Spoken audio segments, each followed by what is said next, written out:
Father God, in the name of Jesus, I come before you, humble as I know how. First, thank you. Thank you for this day. A day that you have made, a day that I've never seen before, that none of us have seen before, Lord. Lord, I ask you to use me as you will. If you bring it up, I'll bring it out, Lord. Give us an ear to hear and a heart to receive. I pray all these things in Jesus' name. Amen. Find me, I'm at the door.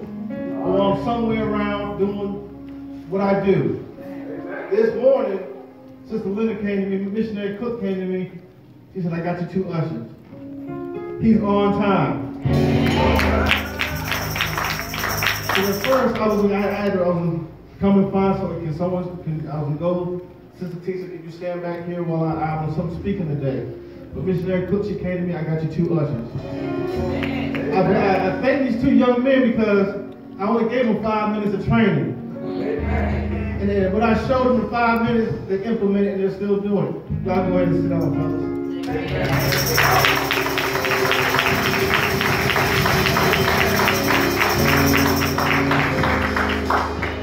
And it is Youth Sunday. Now, like I said, I'm just overwhelmed and overjoyed because it was just 5 minutes.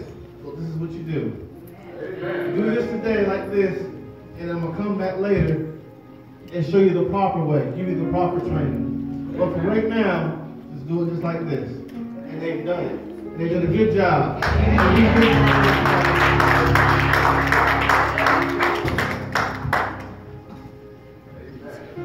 Today I want to talk from the subject of just a little.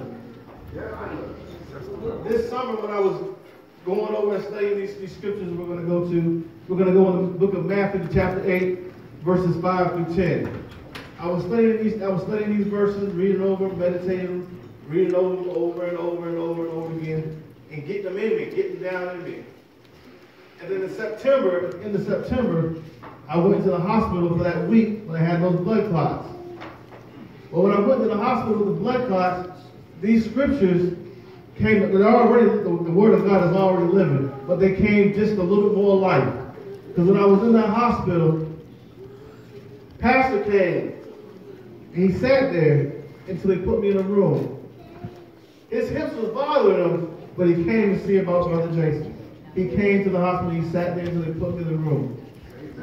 So real quick, we'll go to the scripture, Matthew chapter 8, verses 5 through 10. And when Jesus was entering into Capernaum, there came to him a centurion, beseeching him, and saying, Lord, my servant lieth at home, sick of palsy, grievously tormented. And Jesus said unto him, I will come and heal him. And the centurion answered and said, Lord, I am not ordered that thou should come under my roof, but speak thy word only, and my servant shall be healed. And when I was in the hospital, and I was in the emergency room going through all the tests, and when Pastor came to that door, these scriptures came to me. They came right to my mind. Came back to me. He came to see about his servant. Because I was his age. Some say adjutant, some say armor bearer, I say aide, but whatever it was, I was that for him, to him. And he was my friend. And it meant so much to me because he was hurting in his body because his hips were bothering him at the time. And he came down and he seen about me. That's something I can never forget. That'll never leave my mind. Amen. Amen. Bless the Lord. So my subject title today is going to be Just a Little. And I got three examples of 3 people who had just a little. Amen. The first person I want to talk about is blind Bartimaeus. He stood up on the side of the road begging. He was a blind man. Then one day, he heard the ruckus going on. He spoke up. What's going on? Because he couldn't see. And the people told him, Jesus is coming. He's coming through the town. Blind Bartimaeus, how I see it is he sat there, you know what, this is my chance. This is my chance to get healed. Because I've heard of things he's done before. I've seen what he's done before. But this is my chance. Oh, Jesus. Oh, Jesus. I'm over here. I'm over here. I'm over here. The people, quiet down, man, quiet down. That's not protocol. That's not protocol. We don't do that. Oh, in this town, we were taught better than that. We don't do that. You don't do that. Uh-huh. But sometimes, when you're going through, Uh-huh. you got to call out. And he already knows where you're at. Uh-huh.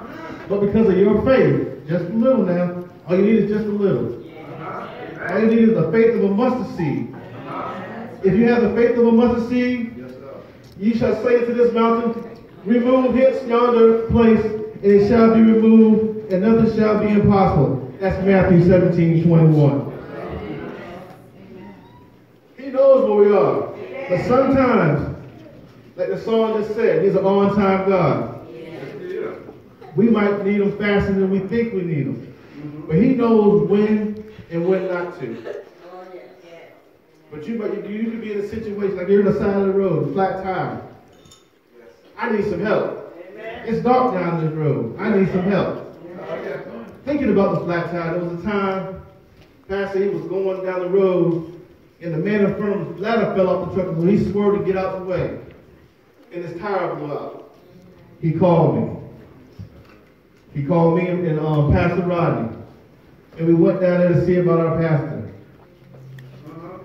our friend. He's an on-time God. Yes, he is.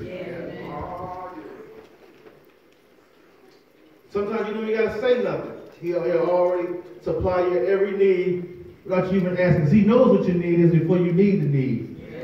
So we have to work for what we want and pray for what we need.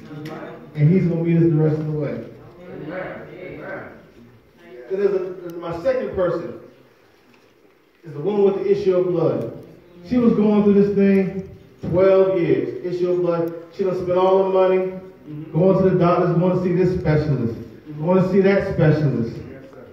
What's wrong with me? What's wrong with me? And back then they didn't have no insurance, so she had to pay it. She had to go work an extra shift, do extra things to get the money to go see this doctor up here in Atlanta, to go see this doctor over here in Birmingham. But she heard Jesus was coming through. And she said, if I could just get to the hem of his garment, I could be made whole. That's just a little. That's just a little. The faith, the grain of a mustard seed, just a little. It's not very big. And the last person that I want to talk about is Peter walking on the water. Jesus had sent the disciples across the water before him. See, Jesus already knew what was going to happen when they went across. He knew the storm was going to come. He knew the ways of life, which is the bills, which is the kids not acting right, people on the job doing this and doing that, the car messing up, the AC unit is about to be hot, going out in the house. Can't sit up in a hot house. Those are the ways of life. And Jesus knew this when he sent the disciples before him. But he went up, he sat back, and he let them go. But when he knew that it was too much for them to bear, here he came, walking on the water towards them. So the disciples, they're in the boat, they're sitting in the boat, and they're all, worried, looking. Wait a minute, we see something. We see something. We see something. We see something. What is that? Is that a spirit? Is that a ghost? And then Peter speaks and he said, no. Jesus says, that's me, it's I. Then he said, if it's you, Jesus, Peter said, if that is you, Jesus, bid me to come. So Peter got up, his eyes was focused, a little bit of faith now. He gets up because the boat was rocking to and fro. You know what I'm saying? They were going through in the water. He gets up. Is that you, Jesus? That's you. Call me. The little bit of faith he had, that's you, call me. So he stepped out the boat. Now he's in the water. He's going to the Lord. He's going to Jesus. But the waves, like I said, that's life. The waves represent life. That's all the bills, all the different things that are going on in each of our lives. We're all going through something. That's just part of living. So when Peter took his eyes off the Lord, that's when he began to go down. Amen. The Lord reached down and picked him up. That's the song they sing. He'll reach down. He has to reach way down. He'll pick you up. He will pick you up. And since it's Youth Day, what I did was, for the youth, like I was saying, like Kurt Frank, I'm not really into the Kurt Franklin thing because I believe in the traditional old school gospel. He's an on-time God, yes he is. Yeah. Things of that nature. Yeah. But Kurt Franklin, his ministry is taking the songs and conforming with the R&B, with the culture, pop culture, and meshing them together so the millennials and the young people can have something to grab onto and understand. Yeah. So what I did was I went back to something that the older saints or the older people know. Aretha Franklin, I need respect just a little bit. Yeah. And that's where I got the title of my message today, Just a Little. So with that, I'm not going to sing it. I'm not going to hurt y'all's ears. I'll just read the words that I got. What you want? Baby, I got it. No, baby, he's got it. What you need? Do you know he's got it? All God is asking is for a little bit of faith when you come home in the morning. A little bit of faith when you go to school. A little bit of faith when you come home in the evening. F-A-I-T-H. A little bit of faith. The reason she says I need a little bit of respect. I don't even know the words to it. R-E-S-P-E-C-T. Find out what it means to me. You, when you go to school, I just need a little bit of faith. Find out what that means to me. And you can testify to your counterparts, your cohorts here in the church. Look around. Brother Tiberius. He was part of that football team in Villa Rica where they gave him trouble for praying and baptizing on the football field. And then it went on. It made some national news. It made some news. And everybody was saying that we are Villa Rica. We are Villa Rica. He's one of ours. Amen. He has a full ride to Albany State playing football. Just a little. Just a little. You don't need much, just a little. Just a drop in the bucket, just a little. Faith. F-A-I-T-H. That's all he's asking, not me. That's all he's asking. You want my faith and not my son. And real quick, if I can get all the youth to stand up, just stand up real quick and sit back down. Just stand up and sit back down. Okay, now see, everybody, y'all stood up and sat back down. But I didn't see nobody run to the back or run to the trunk and get no hammers and no nails to make sure that bench was going to hold you up. That's natural faith. That's natural faith. All he's asking as a believer is to walk out on faith. Step out the boat. Be the one, be the different one in school. No, I can't do that. I wasn't raised that way. I wasn't taught that way. When we come to church every Sunday, we're being ministered to. The word is being brought forth. Use the principles. And one thing Pastor taught us is sometimes that word may not be for you that day, but take that word and put it on the shelf.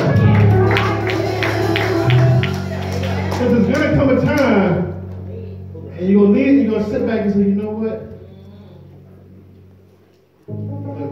Such and such said this. This is what's going on right now. This is what's going on right now.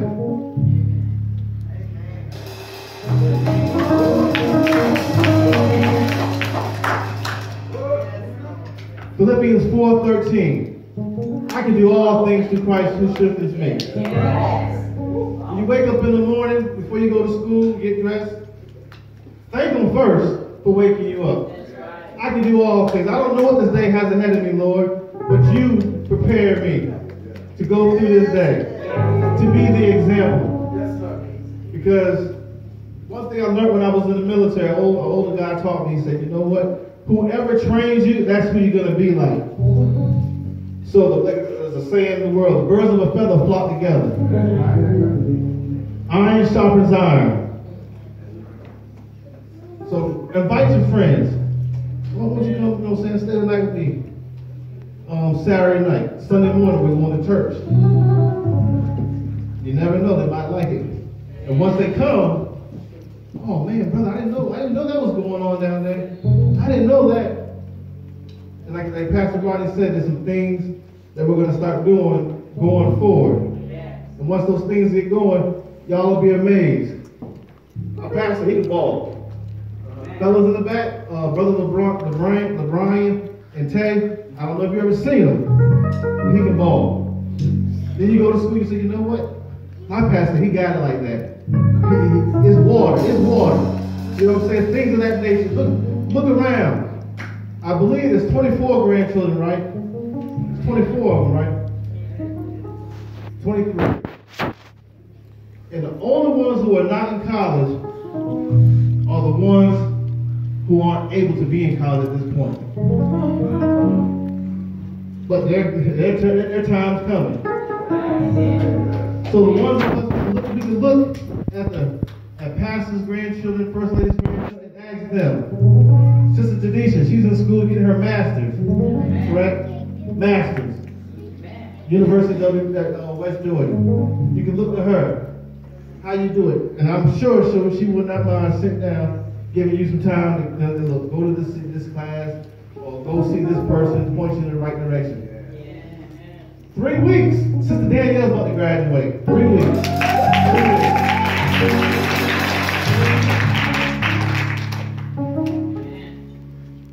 And the thing is, and I'm closing, we all know the song, Lean on Me. When you're not strong, lean on me. And we lean on each other. Together we stand, divided we fall. Back in the day, in the 80s, this is before y'all's time. I'm looking at the younger folks. Reverend Jackson had a slogan, I am somebody. I am somebody. And because I am a black man, and we have a couple of black young men in here, I am somebody. You get home, look up on the YouTube. Reverend Jesse Jackson, I am somebody. Don't let nobody tell you that you're less than what you are. Because you are somebody. You can make it if you try. And all you got to do is step out on the water, on faith, just a little.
Amen. God has higher heights and deeper depths for you.